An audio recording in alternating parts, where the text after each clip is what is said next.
Today we are making a delicious chickpea curry, and for the veg we're going to be using cauliflower, but you could also use aubergine or sweet potato, something like that. We're making this curry super simple, so it's not going to be a very traditional recipe. So we're just going to stick in a load of coconut oil. Probably want about a tablespoon or so. You could use some olive oil or even sunflower oil, something like that would work as well. Let's turn it on to a medium-high heat, and while that's kind of melting down, we're going to chop up our cauliflower. I found the proper way to chop cauliflower recently, and it's much better. So we're just going to go around here and boom, get all these leaves off like that. Spread the leaves all around your kitchen like that. Perfect. Let's chop this down so we've got a bit more space to see what's going on in there. Lovely. We just start chopping into the florets from here, and then you can kind of pull them off like that. So we'll actually just go around with the knife around the edge.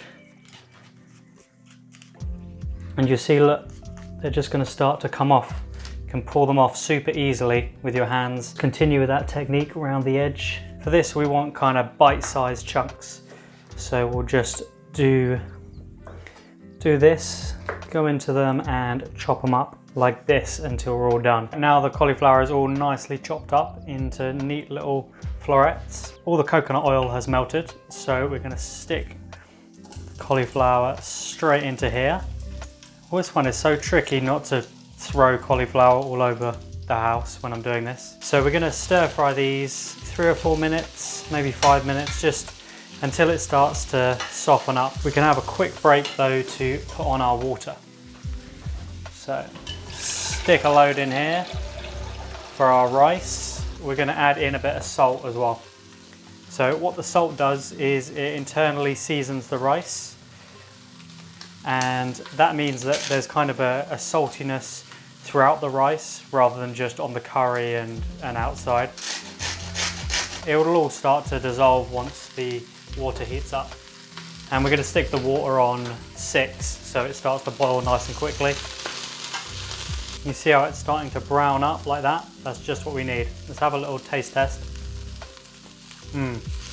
Starting to bring out some of the sweetness of the cauliflower flavors. Also still got a bit of bite. So I think that's good for now. We're gonna add in our curry powder. Add about a tablespoon or so. I don't really measure it out, I just put in a load. And it's important to add the spices at this stage because you want the spices to toast a little bit like this. And what that does is it really brings out the flavors in the spices, it smoothens them out. Otherwise they can be quite harsh. Just brings out some more complex flavors. You only need to do this for about maybe 30 seconds, a minute, something like that. Grab our tomatoes, and these are cherry tomatoes, which are my favorite. This is all toasted up now. We're gonna add those in. You can use passata or something like that, or just the regular tinned tomatoes, but I like to have a little bit of extra texture in from the little cherry tomatoes. And we're just giving them all a squish. The next ingredients we're going to be adding is our chickpeas and the coconut milk. You want the full fat coconut milk. This makes the dish extra creamy. If you have the lighter coconut milk, it just won't have that same effect. Come on. It's almost there. It's going to come out. Beautiful. And we're going to do the chickpeas as well quickly.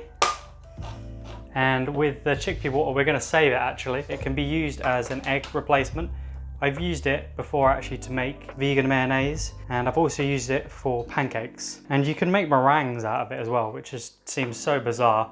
One of the things that we're about on this channel is trying to reduce food waste as well as eating, vegan, plant-based. If you can reuse something like this, then go for it. It's a shame to throw it away. So we'll just add an extra bit of water, just because sometimes the aquafaba can get a little bit mushy at the bottoms, and it will add excess liquid to your dish that you just don't want. These ones are alright, there didn't seem to be much extra, but sometimes there's loads of extra mushy water at the bottom. Let's mix all this in. A bit of salt and pepper as well.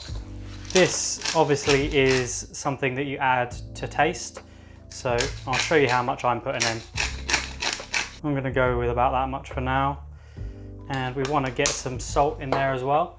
There's already a bit of salt in the curry powder, but definitely needs some more. It's about a teaspoon or so of salt there. Lovely, that's looking delicious. Let's add in our rice and let's give it a little mix. What we're going to do now is I'll turn down the curry a little bit, and once this comes back to the boil, we're going to turn that down and we're just going to simmer both of these. The curry's looking lovely. I just had a little taste and it's all good. And let's try some rice, see if it's cooked yet. Yep, lovely. So we're going to quickly turn on the grill because we're going to grill up some of these pita breads. So we'll drain out the water from the rice. We're going to add a bit of coconut oil. So there's two reasons for this. One is that it really improves the flavour, but also it stops the grains getting too stuck together. This is great to do anyway, but especially if you're storing it, I would definitely recommend adding in some of this. The same thing goes with pasta, except with pasta I'd use olive oil rather than coconut oil. And this is a recent thing I've started doing. It goes so perfectly with the curry. If you've got a George Foreman grill, this is great, or you can just use the regular grill, that'll be fine. Oh, actually, there's 2 extra bits that I want to add to freshen everything up. A bit of lemon juice. Should be about a tablespoon, something like that. And you want to add it at the end because otherwise a lot of the lemon juice flavor will kind of just cook away. The other thing is a bit of cilantro or coriander, whatever you call it. Make sure to use the stems as well because they've got loads of flavor. Quickly give these a rough chop like that. Oh, damn, this looks good. Smells delicious as well. And we're just gonna put over our cilantro. Oh, the smell of that fresh coriander. Oh, so delicious. Let's get a little bit of the cauliflower from the sauce. A little bit of freshness there and some chickpea. All right, we've got a bit of everything.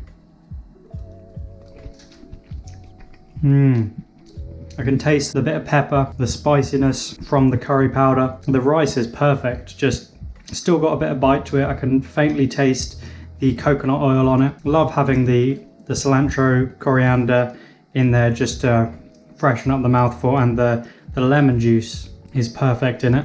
And the cauliflower still got a little bit of bite to it. It's not too mushy or anything like that, and absorbed the flavors of the curry perfectly, which is what we want. I'm super happy with this. As if things weren't good enough already, we've also got a piece of pita bread which we can use to dip into any of the sauce. I'm super happy with this meal. I'm excited to get stuck in, so I hope you enjoyed this video. Give it a like if you did, and I will see you in the next video. Peace.